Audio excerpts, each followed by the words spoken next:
The ideas expressed in the Akron Roundtable Signature Series are those of the speakers, not of the Akron Roundtable, its partners, or sponsors.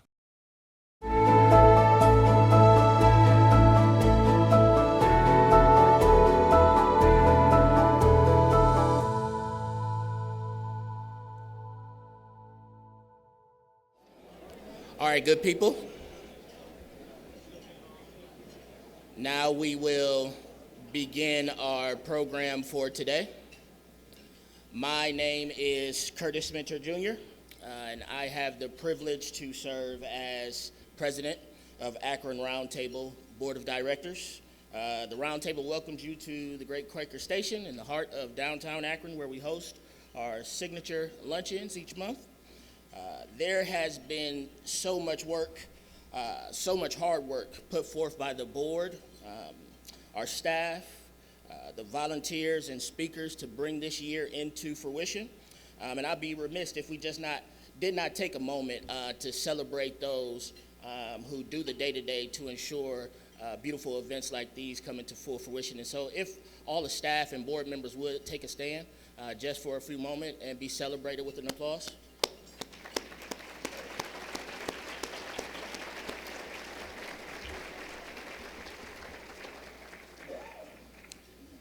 Thank you so much. With that, Akron Roundtable is extraordinarily proud to share that we are celebrating our 50th anniversary.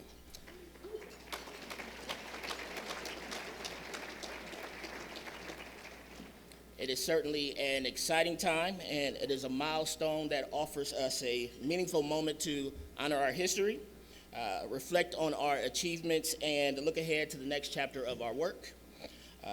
Throughout the anniversary year, we will welcome speakers with deep Akron roots who have gone on to make a remarkable impact in the world. Their stories will help inspire us, connect us, and remind us why Akron Roundtable's legacy is so important and why the future matters. At this time, I'd like to take a moment to acknowledge our sponsors, our title sponsor, which is State and Federal Communications, our luncheon sponsor, the Voorhees Law Firm, and our 50th anniversary sponsors, Huntington Bank and the Billow Funeral Homes. Let's give them a round of applause.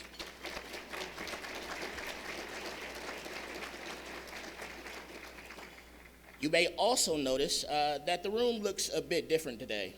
We've refreshed our visual identity for the celebration, including a commemorative anniversary logo, new banners, and updated signage. Please be sure to take full advantage following our time together today. Get a selfie in, take a picture with your friends and colleagues. And now I invite you to turn your attention to the screens beside me so that we can share with you a special video commemorating our 50th anniversary. Thank you. For 50 years, the Akron Roundtable has been a source of inspiration, connection, and enlightenment as an essential part of the Akron community. Through its relevant and thought-provoking forums, the Akron Roundtable has distinguished itself as a place for new ideas, fresh perspectives, and compelling stories. From public servants, civic leaders, young professionals, artists, educators, and more. Since 1976, all have been welcome to attend roundtable events to create connection, foster dialogue, and build community. Monthly signature series luncheons and special events showcase speakers from around the globe who inform and inspire. The Akron Roundtable celebrates its 50th anniversary as it looks forward to the next half century of bringing the world to Akron.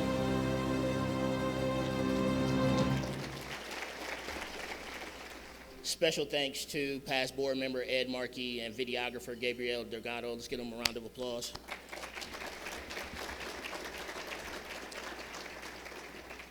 Now it's time for me to get out of the way. Dan has graciously agreed to take questions from the audience following his presentation today. Akron Roundtable board member Mac Love will moderate the Q&A. To submit a question, please refer to the brochures at your table or scan the QR codes on either screen. Feel free to submit your questions at any time. If you would like to submit a question but are without access to a mobile device, please be sure to utilize the note cards at your table. A member of our staff will be available to collect those from you all during the Q&A session. In consideration of our speakers and audience, we ask that you take a moment to silence your phones, and we look forward to our time together today. Thank you.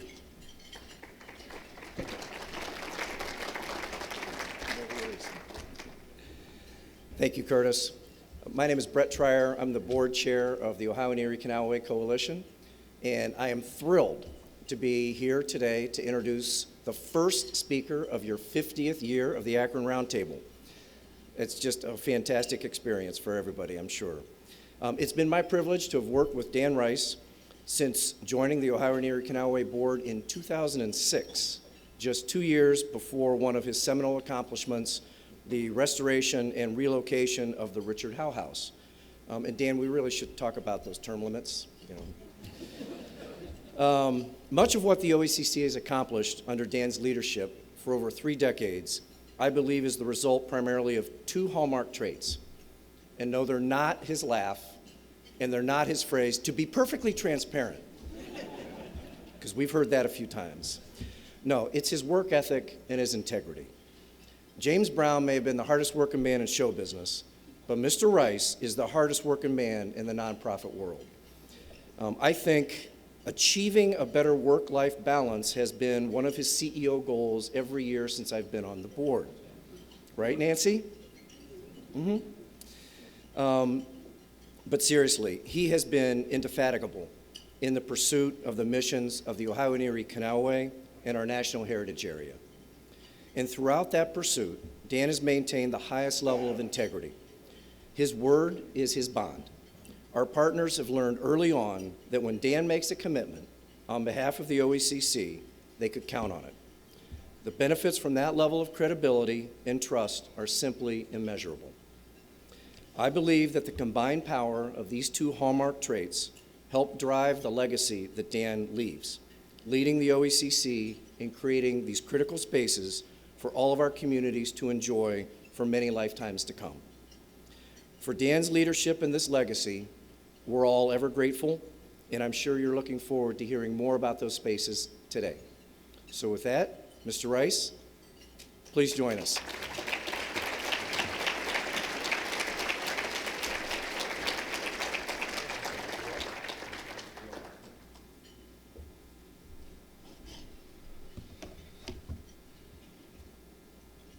In my 32 years, I've never been compared to James Brown, so I'm really flattered.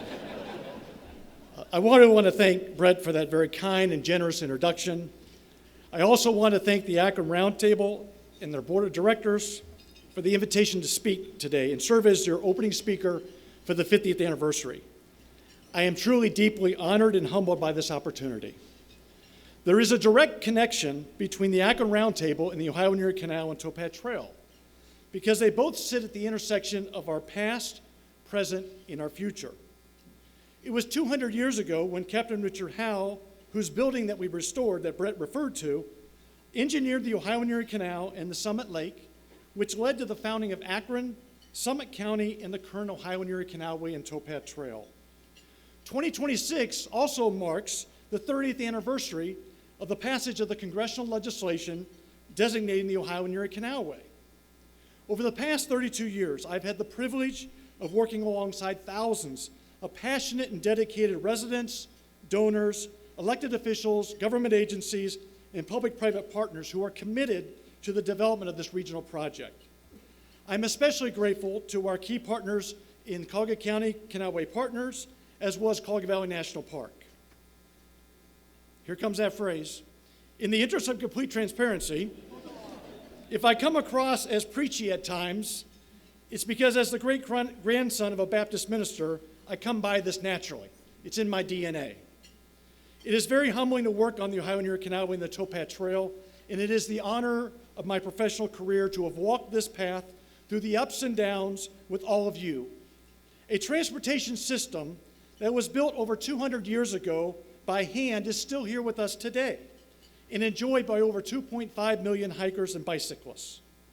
None of us walk this road alone, and we all stand on the shoulders of giants. And 2 giants of the Ohio and Erie Canalway are Congressman John Seiberling and Congressman Ralph Regula. Both of these incredible leaders are responsible for the creation of Cuyahoga Valley National Park and the Ohio and Erie Canalway National Heritage Area. Without them, Northeast Ohio would look very different today. As visionary leaders, they recognize the importance of balancing resource conservation and economic development, resident-led initiatives, and the power of public-private partnerships. I am grateful for their mentorship and their wisdom, and two of their favorite quotes continue to guide our work. Congressman Reagan would often quote the famous quote by President Kennedy, that victory has 1,000 fathers and defeat is an orphan. Congressman Seiberling had a plaque on his desk that read, "It's amazing what you can accomplish when you don't worry about who gets the credit." And to me, those are the most powerful guiding principles of our work. When the Ohio and Erie Canalway National Heritage Area legislation passed in 1996, Congress directed us to build trails, preserve historic buildings, and conserve natural areas. However, there were two catches. One, they didn't give us all the money. And two, you don't have any authorities, so good luck. When the passage of the legislation was achieved, it was a major accomplishment. It was a key milestone. We learned quickly that passing a law was very different than developing the Ohio and Erie Canalway and Towpath Trail. In those early days, we were met with skepticism and doubt about why you would want to invest in and save a dirty old stinky canal, or walk or ride a bicycle on the Towpath Trail. Something that we all love and utilize today, believe it or not, was not a guarantee. It was not a done deal. And many of the folks in the room today know that. It required polite tenaciousness and a whole lot of faith. Cultivating public-private partnerships can be messy and challenging. Just imagine inviting engineers, planners, tourism directors, elected officials, park agencies, chambers of commerce, government agencies, and farmers to come together and develop a regional shared vision. We asked planners and engineers to imagine a smooth, wide trail for hikers and bicyclists instead of an overgrown dirt path along a littered, stinky canal. We asked tourism directors to imagine promoting restaurants and hotels to individuals and families taking multi-day trips on the Towpath Trail. We encouraged park agencies to view the Towpath Trail as long, linear parks with regional connections. And we had to persuade elected officials to imagine this pie-in-the-sky idea was worth political and financial capital. That seems like a heavy lift, but what we were really doing was asking them to imagine themselves as partners. As my good friend Chris Thompson has often said, partnerships and collaborations are neither perfect nor painless, and they are unnatural acts amongst unconsenting adults. Our community and partners included early believers, people on the fence, doubting Thomases that needed to be convinced. We learned that sometimes partners can be visionary impaired, since they are unable to see the future and have a scarcity of resources mentality. To address these challenges, we utilize the approach of how might we work together to address concerns, leverage resources, and fulfill our shared mission. We learned the importance of being present, developing authentic relationships, and seeking understanding about the concerns of our partners. One example of a unique partnership along the Ohio and Erie Canal Towpath Trail is the development of the PPG section of the trail in southern Summit County. This 6-mile section of the Ohio and Erie Canal is privately owned by PPG Industries. And prior to the development of the Towpath Trail, PPG had experienced vandalism and trespassing on their property. And they were the least bit interested in encouraging more public access to their property. To address PPG's concerns, we purchased ATVs and donated them to PPG in the city of Barberton so they could monitor their property and eliminate vandalism. Through conversations with Summit Metro Parks and PPG Industries, we identified the route of the Ohio and Erie Canal Towpath Trail on the edge of their property, away from their industrial operations, and Summit Metro Park, most importantly, offered to maintain this section of the Ohio and Erie Canal Towpath Trail. Through the leadership of Summit Metro Parks, PPG Industries, Ohio and Erie Canalway Coalition, we addressed the concerns and identified a creative solution to develop this important section of the Towpath Trail that has since become a model for working with private partners in Tuscarawas County. This is just one example of our creative partnerships. And believe me, every section of the Ohio and Erie Canal Towpath Trail has its own unique story. We'd be here all night if I talked about all 92 miles. Through the incredible dedication and commitment of our park agencies and public-private partners, 92 miles of the 101 miles of the Towpath Trail are completed, and the remaining 9 miles are in planning and development. Working together, we developed a coalition of the willing who recognize the importance and value of resource conservation in its relationship to community and economic development. By engaging local businesses, corporations, park agencies, Convention and Visitors Bureau, healthcare professionals, we changed the perception from just being an environmental project to a community and economic development project.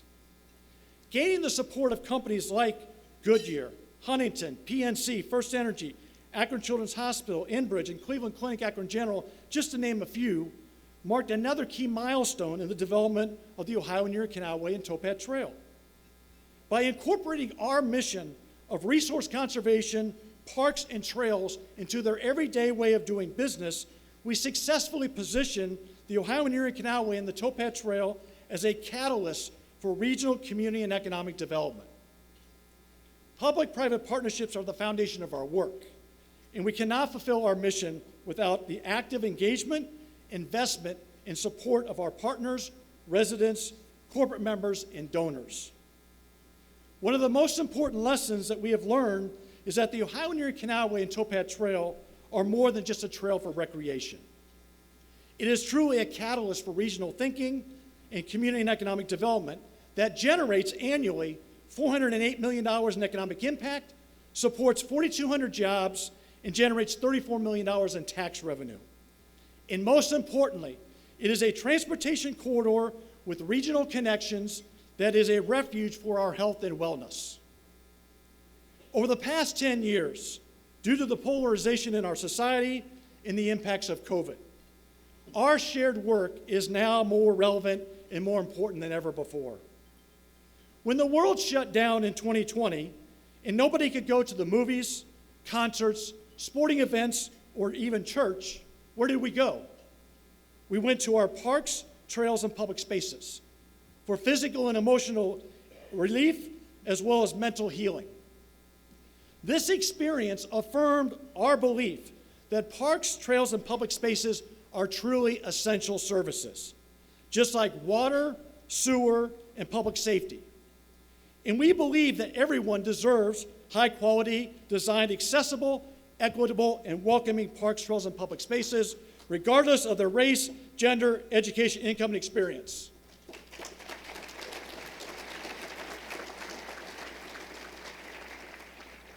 I told you we'd get to the preaching part, didn't I? When we spend time together in civic spaces with people who look differently than us, have a different age, gender, income, education, and experience, we find that we have more in common with each other than divides us. Our shared love of place enhances our connectivity to each other and increases appreciation for different perspectives. Through our resident-led Akron Civic Commons work in partnership with the city of Akron, we learned that the residents of the Summit Lake neighborhood did not have access to high-quality parks and public spaces. We learned that there was only one bench at Summit Lake, and it did not even face the lake. Since there were no seats available, through surveys, we talked with residents who informed us that they had to sit in their cars to write poetry and sit in chairs on a hot asphalt parking lot. With the legacy of things done to and not with, and things promised and not delivered, we were met with justified skepticism and a gulf of mistrust. Thanks to the willingness of residents to be vulnerable and take a risk, and the leadership of community leaders like Grace Hudson and Sandy Salisbury, we began the process of earning trust and building authentic relationships with neighbors. Through resident-led dinners, neighborhood surveys, s'mores parties, we tested ideas and improvements at Summit Lake, including swings, grills, a pop-up nature center, and shaded seating. Built on the initial success of that prototyping, Summit Metro Parks built a brand new $2.2 million nature center, and working with neighborhood residents, we are co-creating the Summit Lake Vision Plan, including a 2.25-mile trail around Summit Lake, a picnic pavilion, a boathouse, a fishing pier, an accessible canoe and kayak launch, and a boat launch and shaded seating. And I am proud to report to you today that the Summit Lake North Shore Park is on budget and it is on schedule with a proposed ribbon cutting in the spring of this year.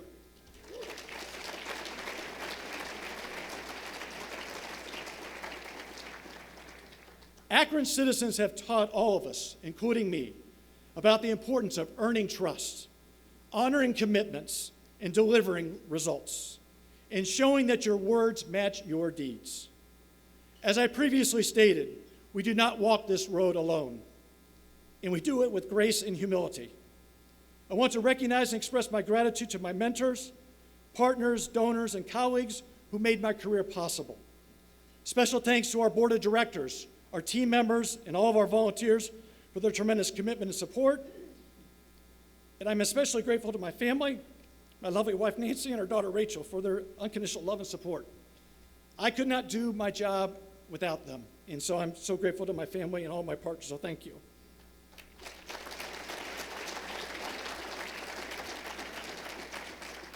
While I appreciate the kind words and accolades, this is not about me. It is about the thousands of advocates and champions, elected officials, government agencies, residents, donors, past, present, and future, who are making the Ohio and Erie Canalway and the Towpath Trail a reality. While we have achieved great progress with the completion of 92 miles of the Towpath Trail, the preservation of the Muscle Store and the Richard Howe House, the development of Lock 3 and Summit Lake North Shore Parks, and regional trail connections, much work remains. Some of the projects over the next 5 years include completing the Towpath Trail, the reimagining of Lock 2 Park, updating the Summit County Trail Plan, and the development of the Rubber City Heritage Trail. As I move to my conclusion, the Ohio and Erie Canalway and the Towpath Trail have evolved from an idea to a national model of how to build trust with residents while co-creating accessible, equitable, and welcoming parks, trails, and public spaces. Working together, we are truly creating a legacy for future generations. Thank you very much.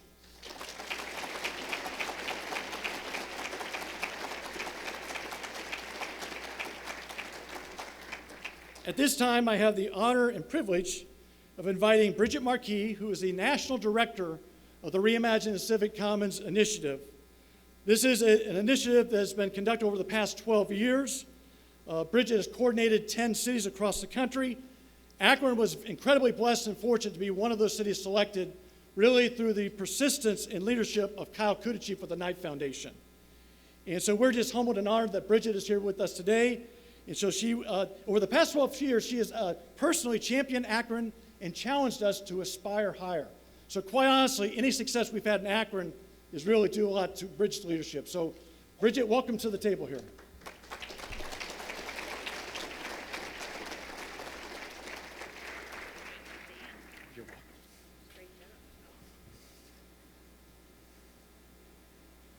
Well, thank you, Dan. As everyone who knows Dan knows, he might be the humblest man and gives credit to just about everyone else instead of taking it for himself. So before I ask my first question, please, a huge round of applause for this leader in Akron.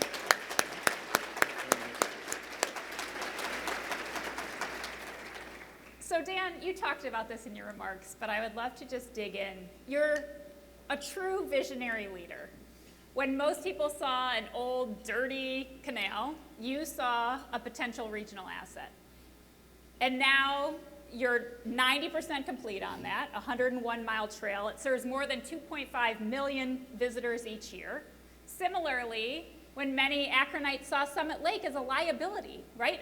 A lake that residents wanted fenced off, you saw it as a gathering space and a natural amenity really waiting to be rediscovered by Summit Lake residents and all of Akron. What inspires you to see a different future for some of these latent assets? I'd say it's a couple things, and I mentioned kind of the giants of our work who we stand on the shoulders of. I mean, Mr. Regula and Mr. Cyberling. I mean, they had that same vision. I can't even imagine, because they started it in the 1960s to try to champion these initiatives, both Collier Valley National Park and the Ohio and Erie Canalway and the Towpath Trail. And so I'm really inspired by, visionary leaders. President John F. Kennedy has a great quote as well that, some people see things as they are and ask why. Other people see things and ask why not. And, as you know, Bridget, I've always been a positive person because life is way too short to be miserable, is the approach that I take. And I always like a challenge, to be honest with you. Maybe it's because I was just a ornery, stubborn kid growing up, but sometimes when people tell me that I can't do something, that actually pretty much so guarantees I'm going to do everything I can to make sure to see if I can make it happen. And so really, I think it's an unwillingness to accept the status quo. And so when you look at, whether it's development of Cogevine National Park, the Ohio Canalway and the Towpath Trail, or Summit Lake, just because it's been that way doesn't mean it has to be that way. And the other inspiration that I derive from are really community leaders, to be perfectly honest with you. People like Kyle Kudashev, Bill and Becky Considine, Roger and Sally Reed, who they dedicate their lives, as well as many other people in this room, to this community to make it better. And one of the phrases that Kyle and I often talk about is leadership matters. Leadership matters at every level. It matters at the front line, it matters at the middle level, it matters at the top level. And you know it when you see it. And you also know it when you don't have it.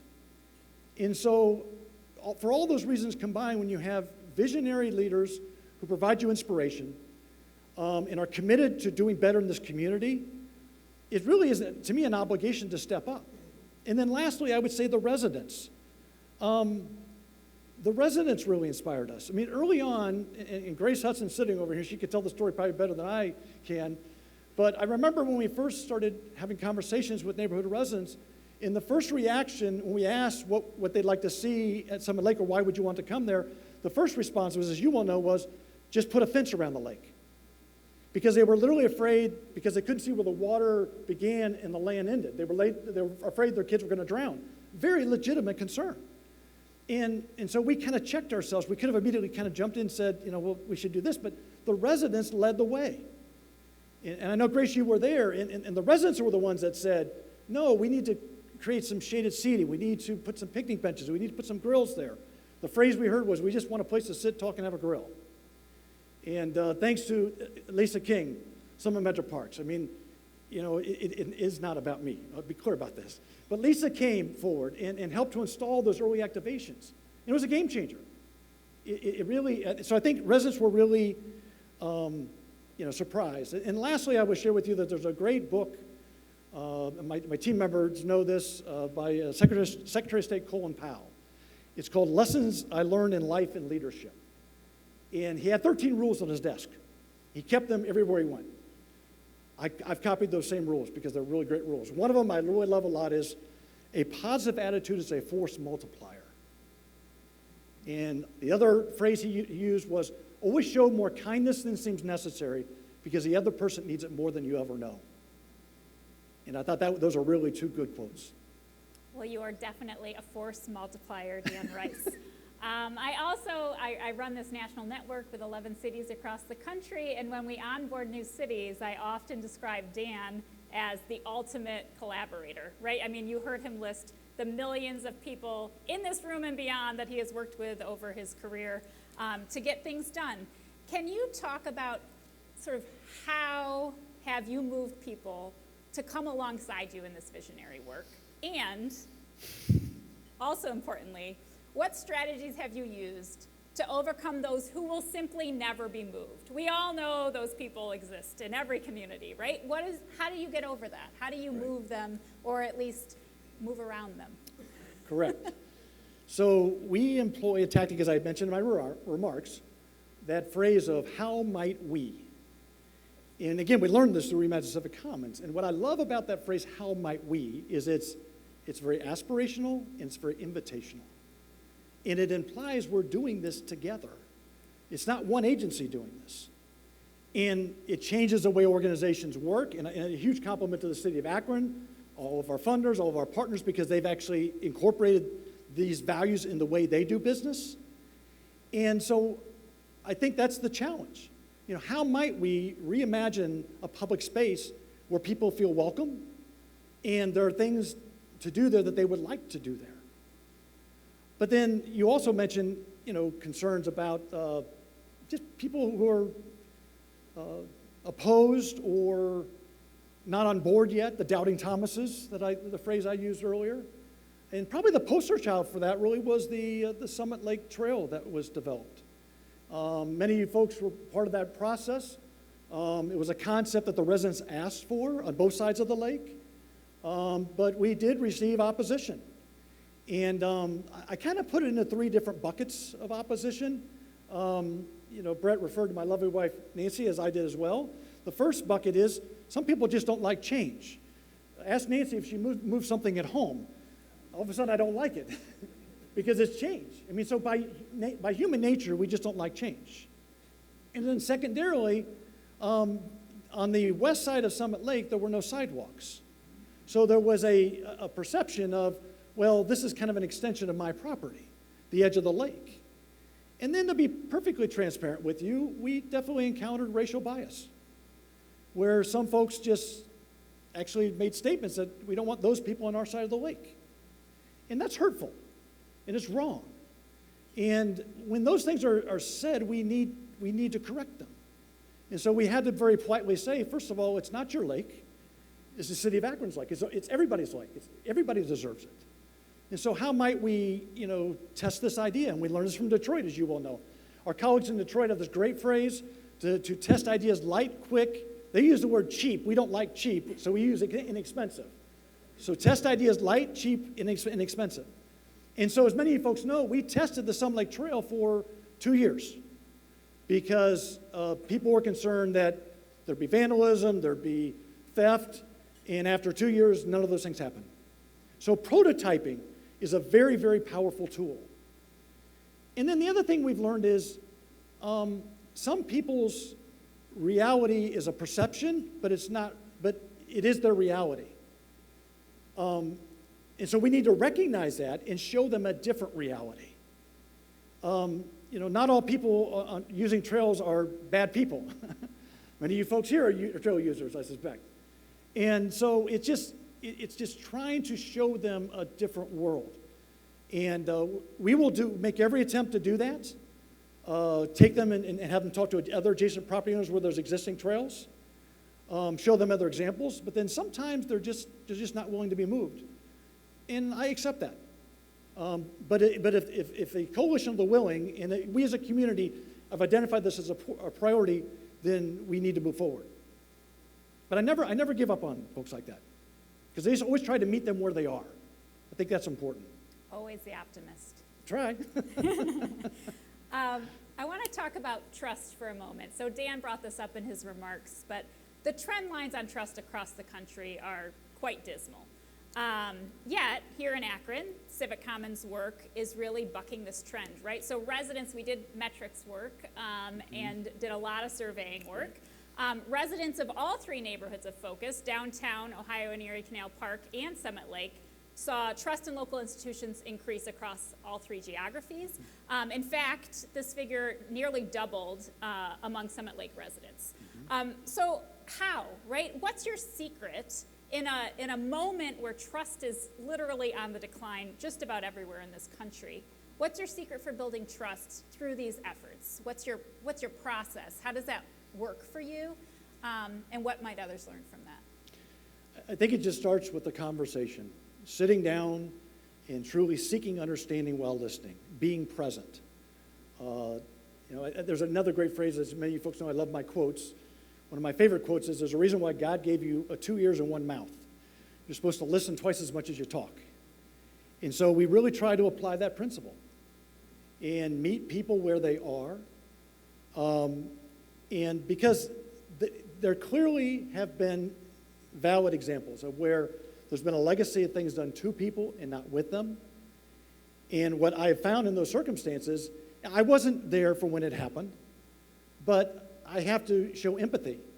I have to recognize that that's not the way we do business, and that we need to reckon with that.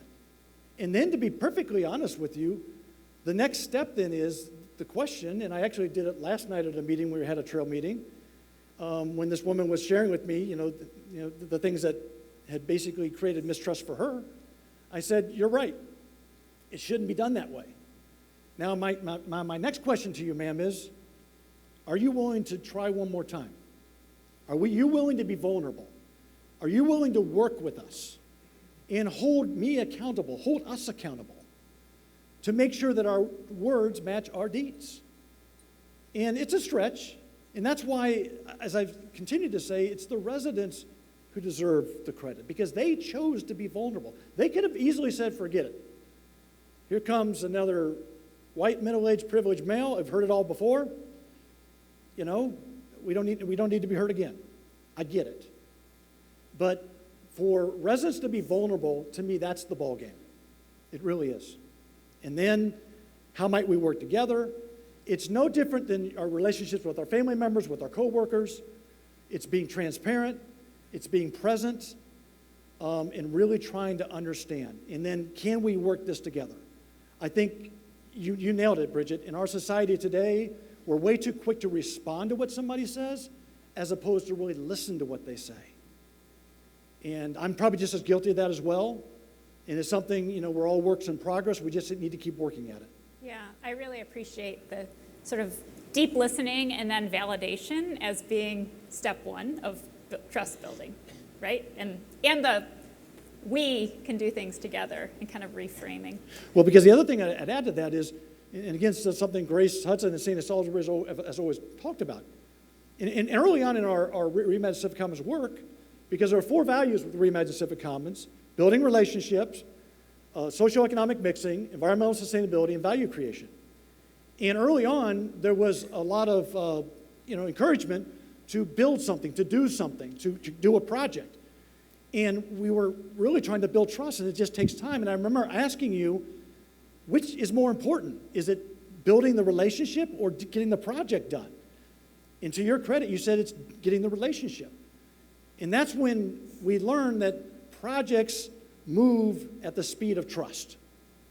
You cannot rush the relationship, because if you don't focus on the people, it doesn't matter what you build. You got to focus on the people. And you have. So the work that you're leading is your legacy, right? But it's also generational in nature. And I know you will never take credit for it. Can you talk about how your approach is creating kind of positive, lasting momentum? How will this work continue in the future? Yeah. So that is one of the tensions and challenges within our work. And really, it is a credit to the city of Akron for their willingness to come along with us in this initiative. And it's very exciting to see people like Euphrancine Lash and Michelle DeFiore and Chris Luttle and all our City of Akron partners who've embraced, this new way of doing business. But it's not just the City of Akron. It's Summit Metro Parks, it's Akron Metropolitan Housing Authority, it's Akron Community Foundation, the Summit County Government, all those partners, the Knight Foundation. It's all those partners working together who basically have incorporated all those values into their everyday way of doing business. And, one of the tensions that we face is that the work that we do on parks, trails, and public spaces, it's 5, 10, 15, 20 years. The payback it's not going to happen in 2 or 3 years. And the tension there is, with the elected officials oftentimes, they're working on a time frame of a 2-year term, 4-year term, and a 6-year term. And so that's truly one of the tensions in our work. And really, to the credit of Mayor Malik and definitely Mayor Horgan, this project has spanned 2 administrations, and there's not been any hiccup at all. It worked seamlessly, and to me, that's actually the way you sustain that, is you make sure that you embed this in all organizations at all levels, not just at the top levels, not just at the service director level, but the Michelle DeFiore level and the Travis Capper level. And that way it becomes sustainable. And then the other initiative that we have is, as you well know, we hire youth led by Marcus Salisbury on our team, who's a Sun Lake resident. He's right over there. Marcus leads our Sun Lake Youth Ambassador program, in which we hire youth from the neighborhood to help steward Sun Lake Park. Tuesday, Wednesday, Thursday, 9 to noon. We have some team leaders. Miss Grace Hudson's a team leader. My wife's a team leader. And they serve as mentors to the kids. George as well, and Mary. And, they learn how to steward the space. And they also are part of the Reimagine Civic Commons network. And they have these really bright blue vests. People on the Towpath Trail, I know many folks have stopped and thanked them for picking up the trash or weeding. And to me, that's building, what started out as just stewarding a space is more than stewarding a space. It's now providing employment, skill development, and also really reinvigorating pride in the Summit Lake neighborhood. Yeah, it's a great example of civic engagement in action.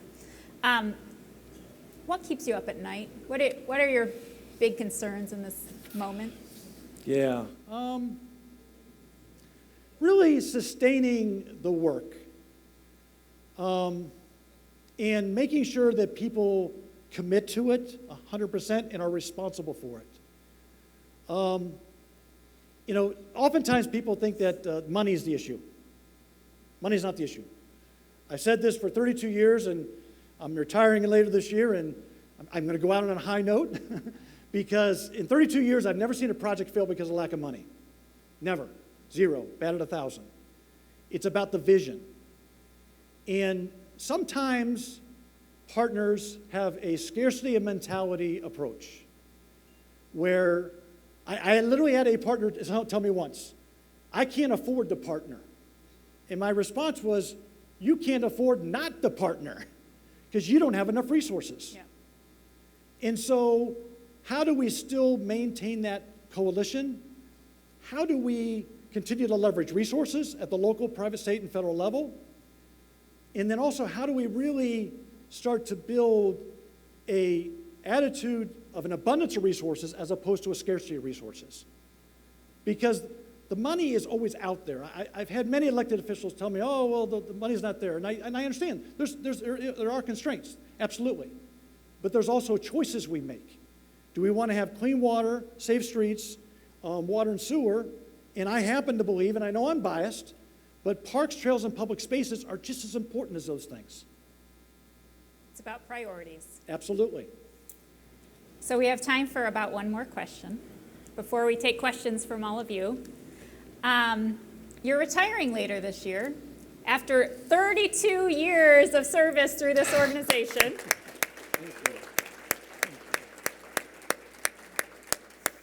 So what advice would you give to your successor? It's a good question. And I will start by saying that we are incredibly blessed, that our organization is strong. We have an amazing, talented team over here right on my left, right here in the front row, who are passionate, dedicated. We have amazing board of directors who provide amazing governance. And we got great partners, donors.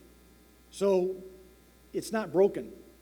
So my advice is, it's a great opportunity. Appreciate and recognize the past in those who came before you, but build on it. Take it to the next level. This is how far we've taken it. Where are you going to take it? Because there's plenty of work to do, and the work we do is really important because it impacts people's lives. The other thing I would encourage them to do, just like I talked today, make sure that you maintain authentic, transparent relationships. Make sure that your words match your deeds. And listen. When you go into those community meetings, just be a sponge. Listen. Because the residents are the expert. Always remember to keep the residents at the center of our work. And lastly, have fun and be kind. Great words of advice. As I bring up the moderator for Q&A, can we give Dan a big round of applause and a thank you for all your work? Thank you.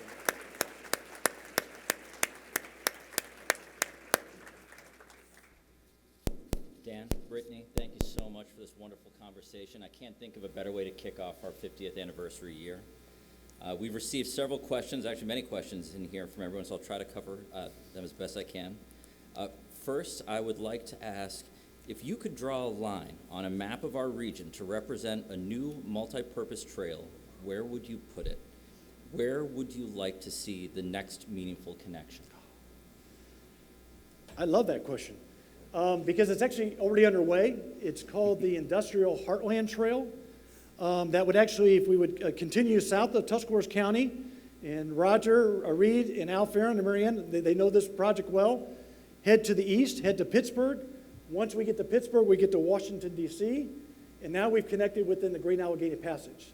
So now the Ohio and Erie Canalway Towpath Trail is part of a 700-mile trail network. We're already part of the Ohio to Erie Trail. Literally, if we wanted to go outside, we could head down to Columbus. Once you get to Columbus, you get to Cincinnati, about a 300-mile trail network. So we literally, if that were to happen, we would be part of a 1,000-mile trail network. You wouldn't have to get on a car, hop on your bicycle, or walk. So I love that question. And it's not going to happen in my tenure, but hopefully in the next 20 years. Well, we've got a lot of other great ones here. I think it's a testament to how much your work has touched people's lives here. While there are thousands of lessons learned, experiences, and memories over your 20-plus years, what is the one that stands out above the rest that you hold near and dear to yourself? What's most stood out, to be honest with you, is our experience with the Summit Lake residents over the past 10 years. Unfortunately, Sandy Salisbury couldn't be here today because she's feeling under the weather, but I will never forget when I first met Sandy.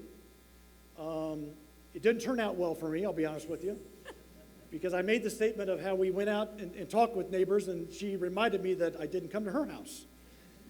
And then she proceeded to explain how later that she Googled me because she was trying to find some dirt on me.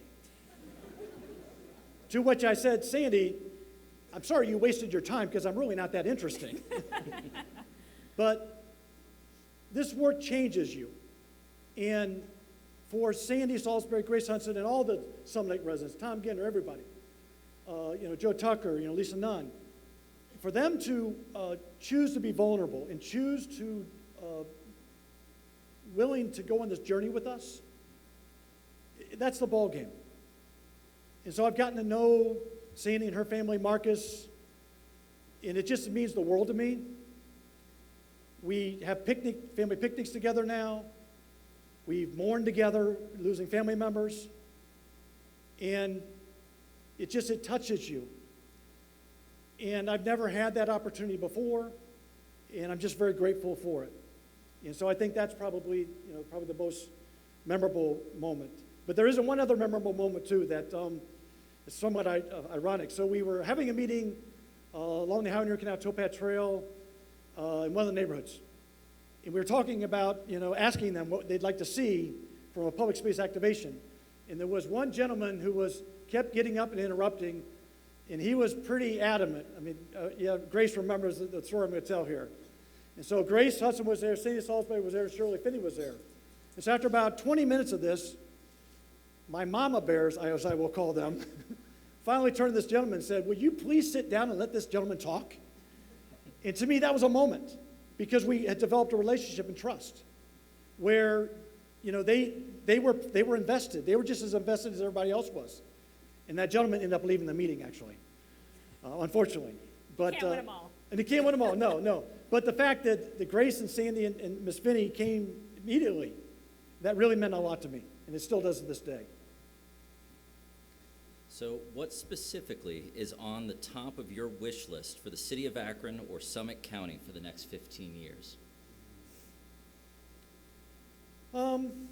There's a lot of things. Obviously, I'm going to focus more on parks, trails, and public spaces, but continue the work through, Lisa King's incredible leadership, Executive Shapiro's leadership, Phil Montgomery, Brian Nelson. We are partnering on the Summit County Trail Plan. It is a not 500 miles, about 250-mile plan for Summit County. Our goal is that no resident is any more than a 20-minute walk or bicycle ride away from Regional Connector Trail. We've made great progress on that. We're about ready to kick off in March an update to that trail plan. We hope you all come out to the public meetings. You'll be made aware of them, but we need to implement that. Summit County was the first county to come up with the Summit County Trail Plan, and it was through the leadership of Russ Pry, James McCarthy, and another young lady by the name of Fran Buckholzer. She's actually over here. She was a Metro Park commissioner at the time. It was her inspiration.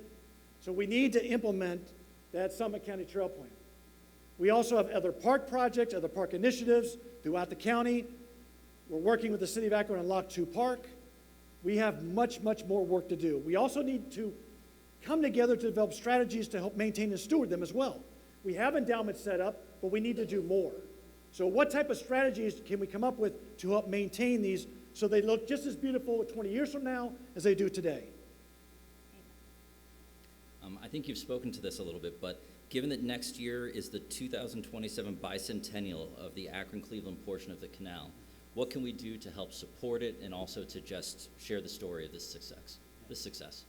So thank you so much, Mac, because the Ohio and Erie Canal construction started in 1825, and it was completed 1827, the first section of it. And so we are working with our partners in Cleveland, Canalway Partners, Caleb Metzger and our team, to plan some celebrations or commemorations to mark that celebration. But it'll also be an ongoing celebration because it was completed in 1832. So there also will be a celebration in 2032. So it's going to be kind of a long celebration, but it definitely is going to recognize and celebrate the heritage of the Ohio and Erie Canal as really a transportation corridor and for community and economic development. So more to come on that. Excellent. And then here's another one that just came in. How has the Civic Commons leveraged the Civic and the over 182,000 people they brought downtown last year to help people who may not see themselves comfortable in nature, using it to connect to trails? Well, again, a lot of credits due to the city of Akron for allowing us that permissiveness to work with them and to ask neighborhood residents of how we might reimagine Lock 3 Park. And also to Kyle Kudachief, my partner in this, my key partner in this. As many of you folks probably remember Lock 3, it was steep. You couldn't get into it, had a fence around it, rightfully so because of their alcohol permits. But it's really the residents who deserve the credit and asked, why can't we have a high-quality designed park, a central park in the center of our community, just like Detroit, Memphis, and Philadelphia? Why not Akron? Akron deserves it just as much as anybody else. Because as Kyle reminds me, where did LeBron James come to bring the trophy for the NBA championship? He brought it to Lock 3 Park. And so that really was the inspiration, is how can we make it a world-class destination? So working with the city, working with Olin Studios, Howard Parr with the Akron Civic Theater, who does an amazing job of programming the space. Work with Answer Advisory, our construction manager, helping to manage it with Kenmore Construction. And the residents, we heard the residents loud and clear. They wanted shaded seating. They wanted a world-class performance pavilion. They wanted landscape gardens. They wanted access. And I'll end on this note that after it was open, as I oftentimes do in these spaces, you probably see me loitering or just kind of lingering because I love these public spaces, and also for those random conversations. And I happened to run into a woman in a wheelchair who was walking her dog. She had no idea who I was. I didn't really introduce myself. I wasn't interested in that. And she immediately commented to me. She goes, "I'm so thankful that it's designed this way because now I can come into Lock 3 Park." Because previously she couldn't get in there. And she was just beaming on a bright spring day. And to me, that's the ball game. When you see people's lives who are impacted by parks, trails, and public spaces, it doesn't get any better than that. You can't pay me enough. It doesn't matter. It's having an impact on people's lives. Well, you've given us so many great quotes and also some book references here. I want to finish with just asking, what are you reading right now? And who are some up-and-coming trail and historic preservation champions we should be keeping an eye on? Well, one of them happens to be sitting next to me right here, Bridget Marquis. We have a whole room full of them, Mac, to be honest with you. Kyle Kudachief, amazing mentor. Mitchell Silver. Mitchell Silver, we had him in Akron. Lisa's nodding her head out there. He's the one who we use the phrase of people believe the change that they experience and see. Carol Coletta from Memphis. Alexa Bush from Detroit. We are so blessed to have people who've mentored us and made a difference in our lives. The book I'm reading, it's called The Girl in the Photograph. It's actually a fascinating book about a photograph of these Civil War peace commissioners, that's in air quotations, by the way, negotiating with the American Indians. And there is a young woman in the center of the photograph, and what the book is talking about is, who is this young woman and why is she there? And kind of the history of all the people associated in the photograph. So it's actually a really fascinating book. My wife, Nancy, knows that I pick up books, and one of my many rules is I got to finish the book. I don't ever put it down without finishing it, and so, but that's one of my books I'm reading now. But thank you. All right, thank you very much.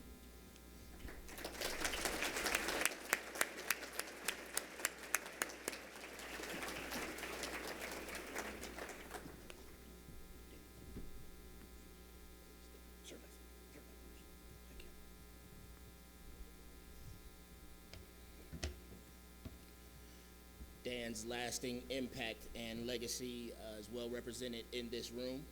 I received note that there are nearly 400 people here today, and this is an amazing launch into our 50th anniversary. So let's give Dan and everybody here today a round of applause.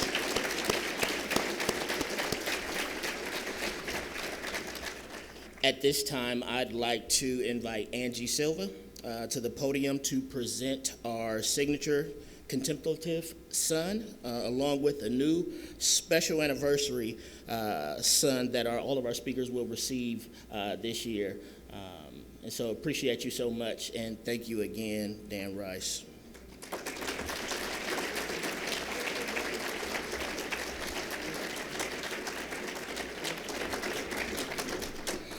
The artwork was created by Don Drum and is generously sponsored by Gardens Wealth Management.